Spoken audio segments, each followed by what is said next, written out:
doesn't get that because it's Mars, the planet of energy and frustration and all that kind of thing. In Libra, you're trying to be the diplomat, and you can hold on to the idea that you probably always will be. So if you want to fight a little harder than you think that you might, I would do that. Jupiter in Aries. Did you ask me something in particular? Well, tell me about my love life, where that's going to go. Well, certainly this year the strongest indication is around money, but it would be, perhaps within the nature of your personal life, the person that you care about. Are you involved with someone? Yeah, he's a Scorpio. Oh, is he helping with the jewelry? No. No. No, we have a very limited relationship. Well, he's had a tough time. He's had a really tough time for a while. So, it's, I would imagine he's feeling a little better. I mean, your relationship should be on a better keel as of the fall. Yes, it has been a little bit better now. Yeah, and it should continue to get better. Okay. If you're looking to, have something more concrete, I think it's very possible, if you wish to work on it with him. Other than that, Mercury in Sagittarius, you're a bit of a philosopher, and I think that's all I can find. So if you have another question, please call back next week. Thank you very much. Okay, thank you for calling. 9:45, we have an open line at 241-1310. Gina's been waiting very patiently over in Yorktown. Date of birth is July 10th, 1963. Gina, good morning. You're on with Mary Michele. How are you? I'm fine. How are you, Gina? Very good. My question, I'd like to know if I would be moving out of the state of New York. Okay. Being Cancerian, we're pretty grounded people, so your roots and family are here. So I was just wondering if that might happen.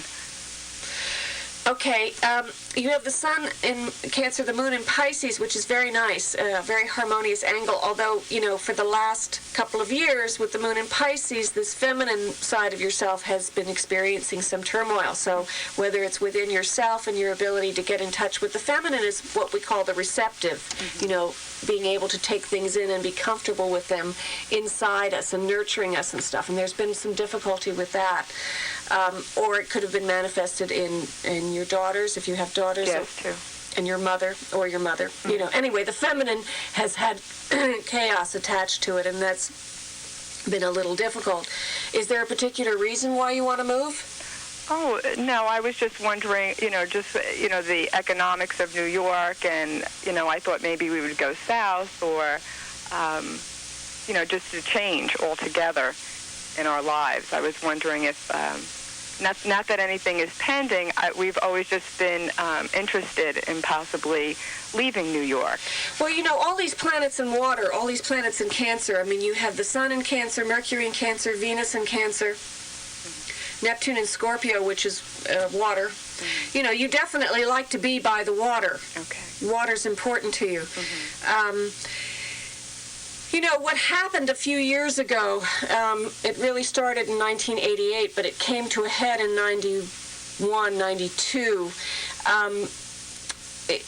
All structure as you knew it probably fell apart a bit during that time frame. Yeah, I would say so. And you've been building for the last couple of years, but you might have run into a snag in terms of restructuring. Right. So if the move, but I think moving is something that there has to be a reason. There has to be a particular purpose or direction, or if you just move for the sake of moving. Mm-hmm. I would think more for change. I'm thinking like with the turmoil and everything that it would, like starting new or fresh or just change in general. Right, but you have to know where you're going. Mm-hmm. You have to either know people, mm-hmm. or you have to have a job there, or you have to have some contact or purpose for the going. Cancer is it needs security. Right.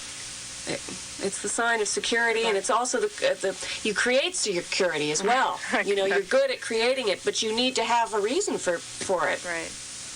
So I'm not saying you won't, mm-hmm. but just you have to perhaps look a little harder for the reason inside. So before you travel away, travel inside. Okay. Is there anything that you see that's quite interesting or that dominates my chart at all? Well, all this water, the moon in Pisces and all these planets in Cancer, you're someone that works very well with your own emotions and other people's emotions. If you wanted to be a social worker, what do you do? That's what I've been told that I should do. Yeah. I'm home with my children now. Well, but I'm a good listener. That's being a social worker a bit, too. So, once you can extend it beyond the house might be good, because Cancer likes to have some position of authority in the outside world as well. Right. Okay? Okay. Thanks for calling. All right, thank you for calling. Okay. Very interesting conversation there. Are all Cancerians also water babies, if I can call that? So if I said, my date of birth, and am I destined to live near water then? It's not that you're destined. Your life, it would always be easier for you to be around water, because water is the emotions, and it kind of enhances and validates, really. It validates your existence so that you can be more in touch with how you understand your own feelings, and consequently how you go out into the world and deal with others. And water, everything comes from water. If you, even both the spiritual and the scientific world always relates back to, in the beginning, the first component was water. And a lot of things in spiritual or religious or philosophic has to do with the idea of water and emotions and how they go back and forth. When you think of the idea of tears, and how tears can be such a cathartic. We need to go through the process of eliminating tears. And there are many different kinds of tears. There are tears that you get, when you're upset, but there are also tears that you get when you cut an onion. So there are different ways of looking at this idea of eliminating water, but it can be helpful. It is helpful, and we all have to learn to look at our emotions. Some people are better at it than others, and therefore can then help others, and these are usually the water signs. Cancer is the cardinal water sign. It's the first in the zodiac, first water sign. Then we have Scorpio. Scorpio's way of dealing with emotions is very... He's the psychic detective. Scorpio has to get to the root of things. Freud had Scorpio very strongly in his chart. I believe he was a Taurus, but he nevertheless had Scorpio rising, or, he had a lot of planets in Scorpio. And, it's really the person that will get inside the head of someone else and help them to see. But you have to do it for yourself first. You have to understand your own emotional life to be able to help someone with theirs. Then the final water sign is Pisces. Go on, but then I have a follow-up. Okay. Pisces is the sign of the collective. And Pisces, the great, wonderful quality of Pisces is their ability to embrace so many different people and so many different ideas. It's a very spiritual sign. We have been, for the last 2,000 years, in the age of Pisces. Christ's symbol was the fishes. And when we talk and think about Christ, it's about compassion. So, and it's collective compassion. One of the components in the Bible that I think of all the time is they say, well, you have to do good, you have to help other people. And, the nature of that Christian premise, not that other traditions don't have it as well, but it's very, very strong in the Christian one in the way that it's verbalized, is a Piscean quality. And one of the problems with it is that there is the individual will get lost lots of times. A Pisces person will blend and merge and have so much compassion for the other person that they will, lose their own individuality. Conversely, a Pisces, I was watching this special the other night, can also be someone that will take tremendous risks and will have absolutely no compassion. They will be dead. They will not have any feeling for others. They will have shut off that part of themselves. And I thought sort of the ultimate example of that was Bugsy Siegel. You were watching the Vegas story, weren't you? Yeah. Biography Lives, or what was it, the mob in Vegas. We're talking to Mary Michele. We have an open line at 241-1310. Back in 1 minute. Arrow Arrowway Chevrolet Saab in Katona would like to extend an invitation to all you folks out there who either heard about their great service department or would just like to get to know them. They're offering a free 10-system check service clinic for a limited time only at Arrowway. That's right, you heard it, a free service clinic. They'll check your engine, transmission, steering, heating, and air conditioning system, brakes, and a whole lot more. Their technicians will check your vehicle out from top to bottom and give you a full report. That gives you a real advantage knowing the exact condition of your vehicle. They call it preventive maintenance. Keep your car running longer and make it worth a whole lot more when you're on top of any repairs it might need. And you know they have a great service department at Arrowway with local people you've known for a long time. This special 10-system service clinic won't last forever, so take advantage of this special offer from Arrowway. Call them at 232-7733 or stop down and set an appointment with their service department at Arrowway. They're on North Bedford Road, Katona. They look forward to serving you. Visit Arrowway Chevrolet Saab in Katona soon. All right, it's 6 minutes before 9 o'clock with Mary Michele at WVIP. Before you got on the air this morning, you said to me, prophecy.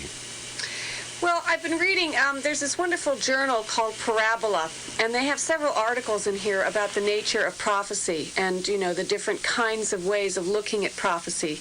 And, you know, one of the things that I thought was particularly interesting was this idea of the prophecy of Christ.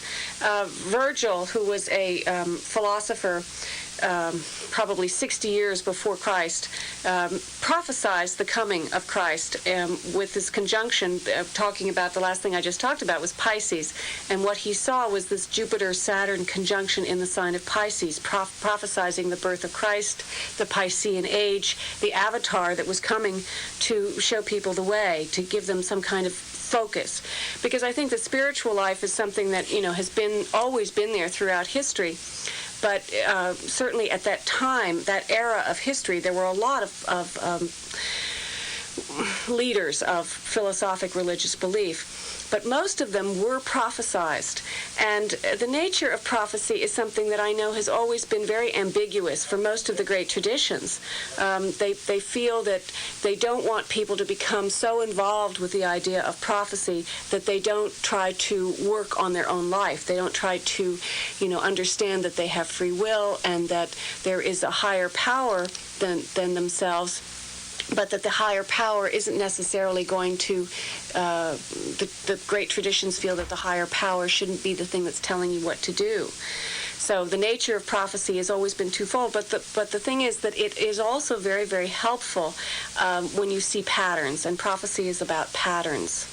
All right, can we get back to the phones? I've got at least one, probably two calls. Let's see how we can get through this. Okay. Susan is calling for her sister. Date of birth is February 8th, 1940. She's calling from Mount Kisco. Susan, you're on with Mary Michele. Good morning, Mary Michele. Good morning, Susan. And someday I'll call about myself instead of everybody else. Well, I think that's a good idea. But anyhow, your last call prompted me to make this call.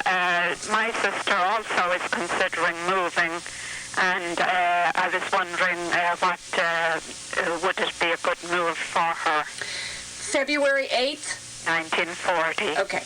So she has the sun in Aquarius and the moon in Aquarius, the new moon, Mercury in Aquarius.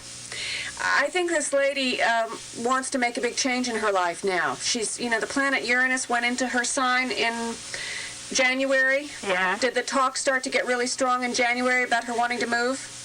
Well, it has been going on. Yeah, yes, I would say more so in January, yes. I think that she's, you know, she's going to be a little torn about it, but I think it's really important for her to make a change in her life now, whether it's an actual physical move or it's some other kind of change, but it's very, very important for her to do that now. And also, her husband is 1 day later, but I'm not sure of the year. He's also an Aquarius. Oh, well, then they probably both want to move right now. Do you think you could call me back next week, because we're running out of time? Thank you very much. Okay, thanks for calling. Okay, let's get to the final call. Jane, date of birth is January 19th, 1957, calling from Pleasant Valley. Good morning, you're on with Mary Michele. Good morning. Are you there? Jane, are you there? I guess Jane is not. Jane, are you there? I guess not, because she hung up. Okay, well, Such is life. Such is life. Well, I just wanted to say that, we are having a solar eclipse this week. All right, so now what does it mean? Well, a solar eclipse is something that will stay in effect for probably a year. So, in astrology, you kind of want to look at the individual chart and see where the solar eclipse is happening. But it is happening in the sign of Aries. 28 degrees of Aries. So in general, for Aries, it's particularly a strong thing, this solar eclipse, and they're going to have to be doing a lot of hard work this year. They have Saturn going over their sun, and this solar eclipse, there's just going to be a lot of brightness. It can also mean that there might be some manifestation of battles, throughout the world. There might be, a little more, people might want to disagree with each other more than they have in the recent past. Well, let's hope they do it without guns. Yeah. Any other groups Cancer's supposed to worry about this? Well, I just thought I'd ask, free advice here. The cardinal signs, it's happening, the solar eclipse is happening in a cardinal sign. So Aries, Libra, Cancer, Capricorn, there is definitely kind of a warring faction that's going on, and the idea is to always keep in mind the nature of diplomacy, but to be true to your feelings. Four-letter word in the crossword puzzle. Diplomacy. Tact. Mary Michele, have a great day. We'll see you again next week. Mary Michele with us at WVIP in Mount Kisco. Good morning, everyone. Coming up to ABC News at the top of the hour. I'm afraid to walk outside now. I think something may happen. I don't know. 49 degrees outside. Clouds on the increase today. Rain heavy at times tonight. Maybe some thunderstorms into tomorrow. Have a great day. ABC News is next, and right after that, it's the Mariball here at WVIP Mount Kisco. Have a great day. From ABC News, I'm Doug Limerick. The calendar says it's April 15th. Time to turn in your taxes. Here's ABC's Tim Show. If you head